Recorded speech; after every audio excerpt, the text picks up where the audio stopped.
Capítulo 9. O sangue da aliança. Antes de Deus criar este mundo e tudo que nele há, Ele tinha em seu coração um plano maravilhoso. No centro exato de seus desígnios, Ele tinha em mente a formação de uma noiva com a qual poderia se unir em santa intimidade, com a qual ele poderia entrar em uma aliança de casamento.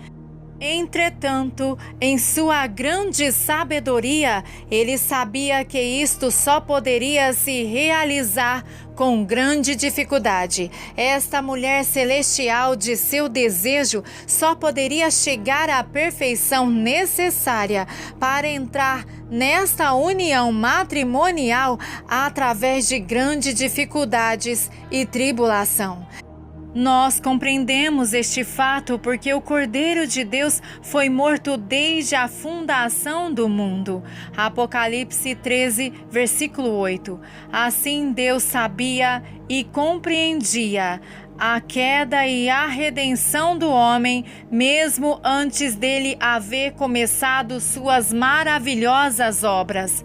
Veja você, Deus poderia simplesmente ter criado uma noiva para si, perfeita e bonita em todos os aspectos, mas os resultados de tal criação já eram evidentes.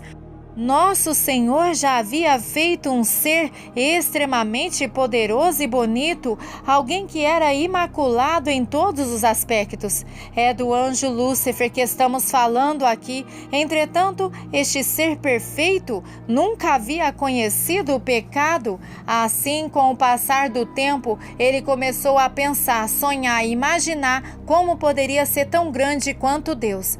Ele tomou a decisão de pecar contra aquele que o fez, e dessa forma o seu reinado tornou-se de trevas e iniquidade. Nosso Deus deseja ter uma companheira eterna em quem Ele possa confiar. Não deve nunca chegar um tempo em que ela possa ser tentada pelo pecado e voltar-se contra Ele. Assim, em sua infinita misericórdia, nosso Deus permitiu aos homens e mulheres que irão tornar-se sua noiva que passem pela experiência do pecado. Deu-lhes uma escolha livre desde o começo e permitiu-lhes conhecer a escuridão e a depravação do pecado. Também são conhecidos do seu povo os resultados da rebelião contra ele. Então, a noiva de Cristo está vindo para a sua posição de glória e eminência pela direção oposta de Lúcifer. Ele foi criado perfeito e depois caiu. A noiva, tendo nascido no pecado e tendo sido redimida por seu Criador, deve diariamente escolher rejeitar o pecado. Passo a passo, dia após dia, os filhos de Deus entendem mais e mais o quão desagradável é o pecado e como são repugnantes os resultados dele.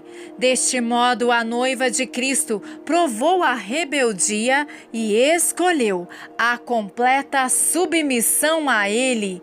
Ela conheceu o pecado e, no entanto, procurou santidade de todo o seu coração. Quando profundamente sabe o trabalho de Deus com ela terminar, ela nunca mais será atraída pelo pecado. Deus fez todo o seu trabalho conhecendo o alto preço que teria que pagar. Permitir aos homens e mulheres o acesso ao pecado certamente resultaria em que eles o experimentassem.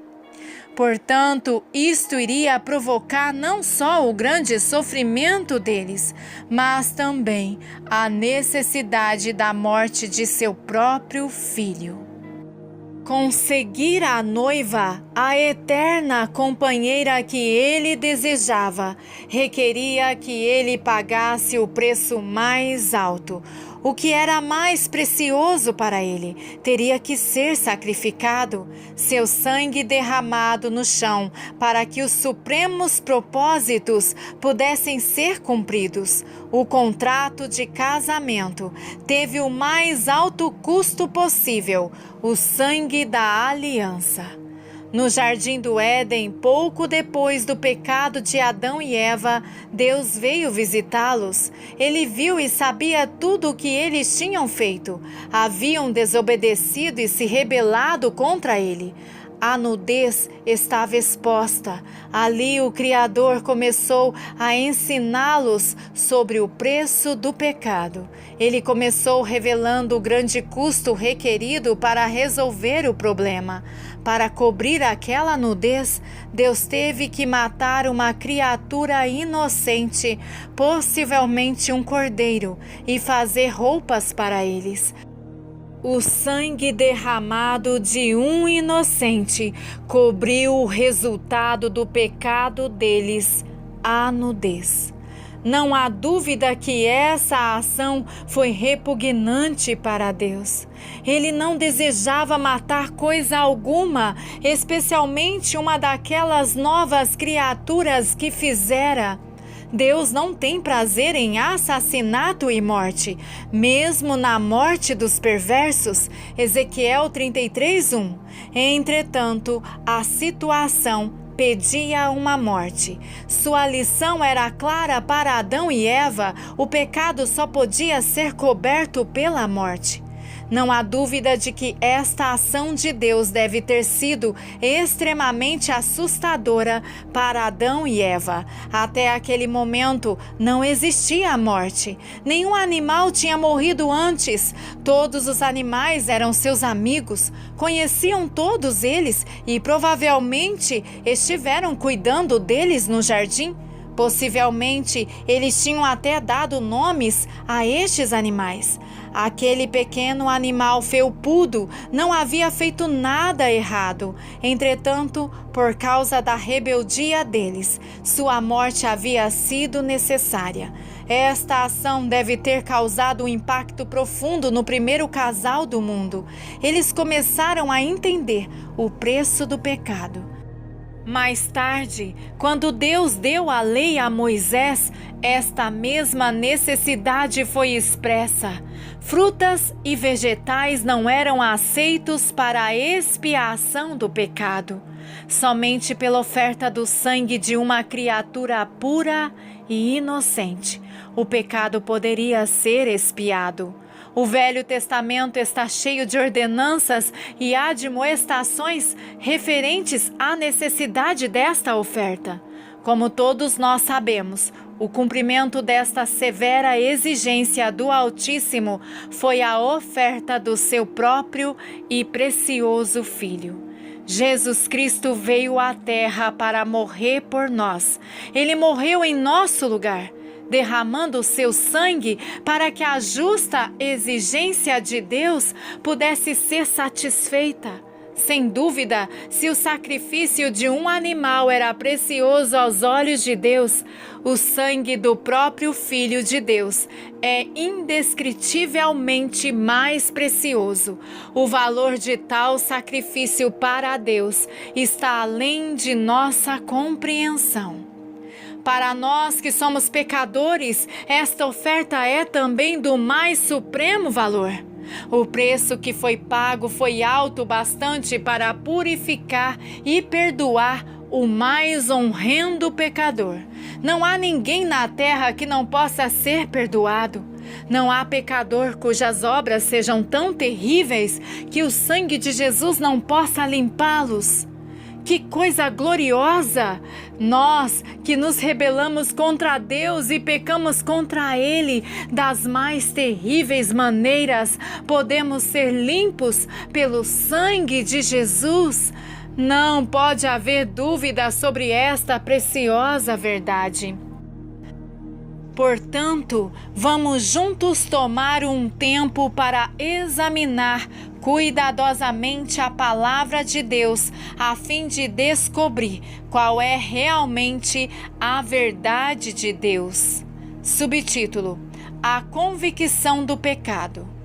Lendo as Escrituras, descobrimos a revelação do perdão maravilhoso e da liberdade de Deus. Ainda para receber este grande perdão e tomar parte na limpeza, também descobrimos que há algumas exigências. Uma das mais óbvias é o fato de que, se não perdoarmos aos outros, Deus não irá nos perdoar. Mateus 6,15.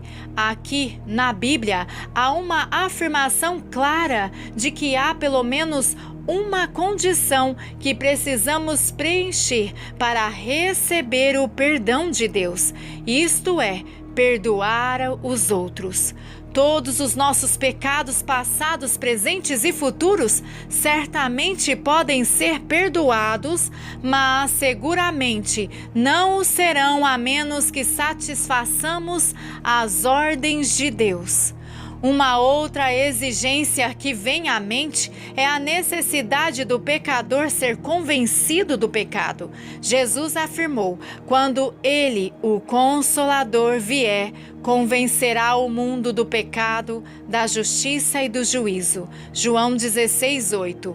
Este profundo senso de convicção do pecado é o primeiro passo que nos capacita a receber o perdão. É o trabalho do Espírito Santo pela graça de Deus. Quando Pedro estava pregando às multidões no dia de Pentecostes, expondo o pecado deles pela crucificação de Jesus, qual foi a resposta daqueles ouvintes? Eles ficaram aflitos no seu coração.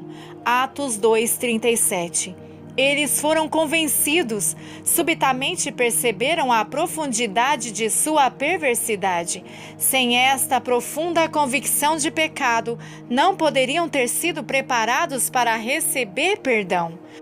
Vamos pensar nisto juntos. Se você nunca foi convencido de seus pecados, não apenas aquilo que você fez, mas também aquilo que você é, então você não tem a necessidade de um Salvador.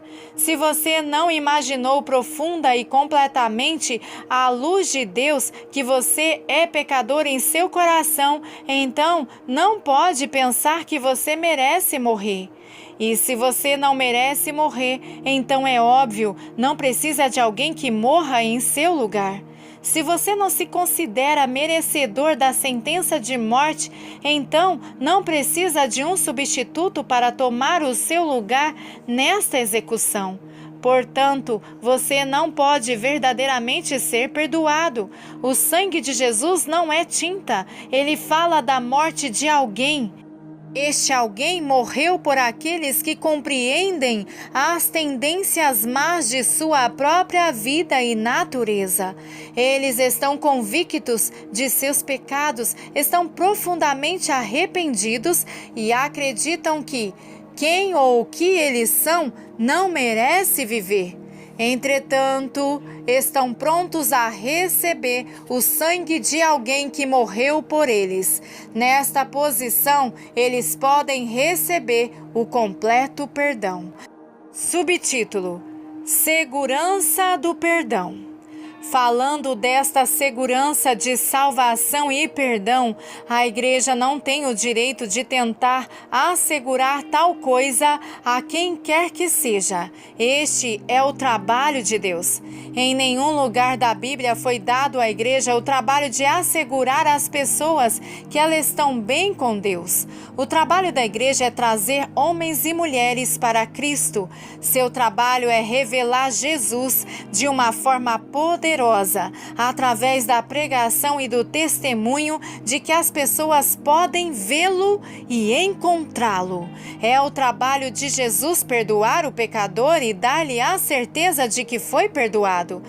Esta certeza do perdão vem da presença manifesta de Deus. Quando alguém tem um relacionamento face a face com Ele, torna-se profundamente convicto de seu pecado e segue sabendo, tendo plena certeza em seu coração que encontrou o próprio amor e perdão. Oh, como as igrejas hoje estão cheias daqueles que nunca foram convencidos do pecado. Eles não têm direito à segurança do perdão. Entretanto, estão convencidos pelos homens de que a têm. Em vez de trabalharem para trazer pessoas a Deus, muitos cristãos estão trabalhando para trazer pessoas para as suas igrejas. A meta deles é diferente daquela do Senhor.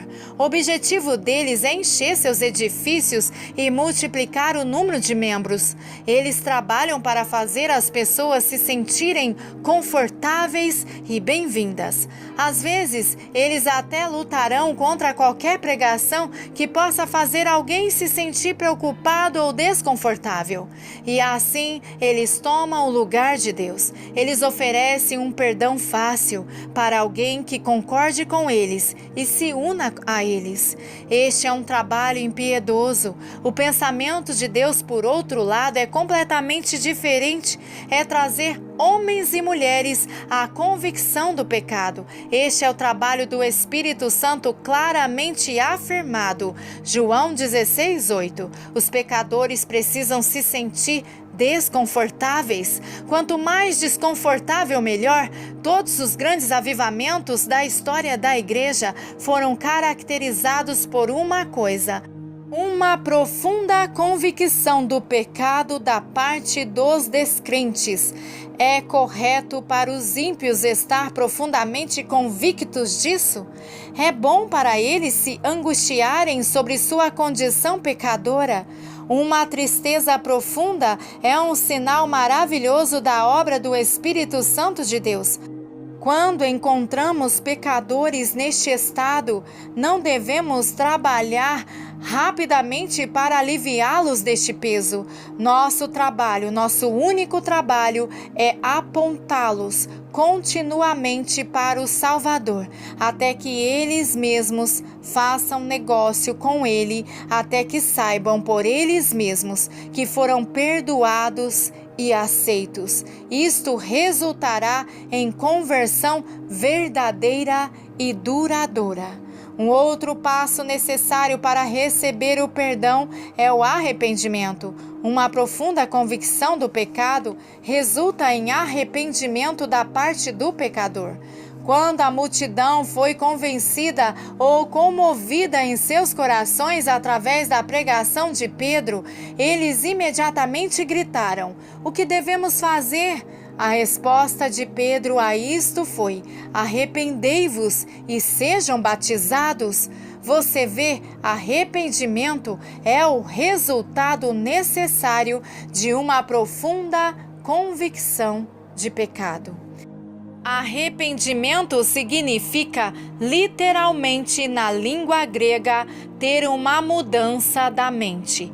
E precisamos, com certeza, ser capazes de distinguir entre as acusações do diabo em nossa mente e a verdadeira convicção do pecado em nossa consciência.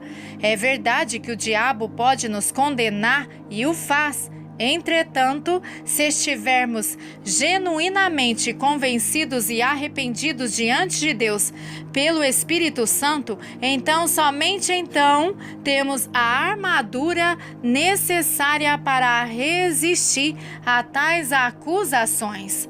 Arrependimento autêntico, profundo e completo não apenas nos acerta com Deus, mas também nos dá base para resistir a posteriores ataques do diabo. Quando temos do próprio Deus a certeza de termos sido perdoados, então o inimigo tem muito pouco a dizer. Entretanto, muito frequentemente, o convencimento do Santo Espírito é etiquetado por cristãos bem-intencionados como acusações ou mentiras do inimigo. Precisamos ser muito cuidadosos para não recusar a convicção do Espírito Santo, etiquetando seu trabalho como do diabo. Verdadeiramente, o grande problema na igreja hoje não é o excesso de falsas acusações, mas a insuficiência de arrependimento.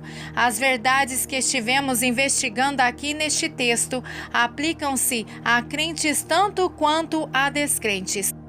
Pois existem muitos filhos de Deus que estão andando em pecado e, portanto, não foram manifestos o perdão de Deus.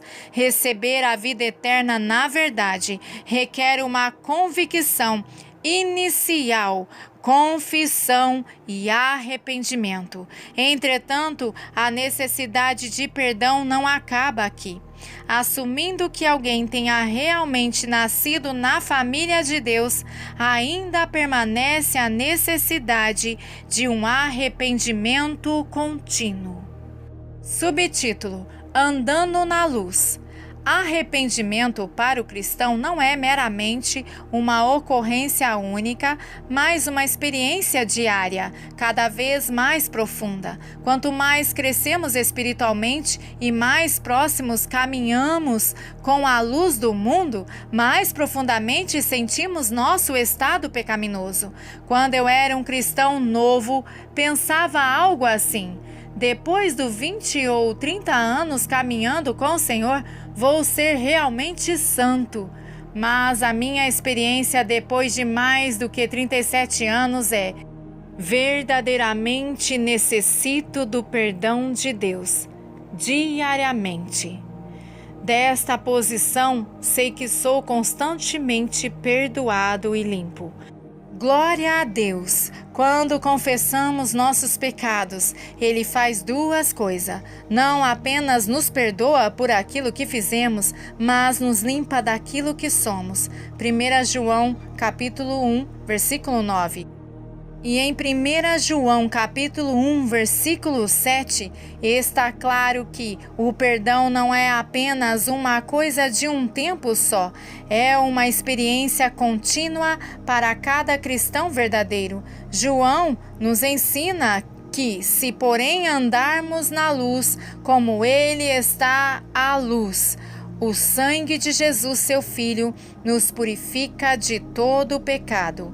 A palavra "se" aqui indica que há definitivamente um pré-requisito para a nossa limpeza: andar na luz. Significa que estamos sendo constantemente iluminados pela luz de Deus.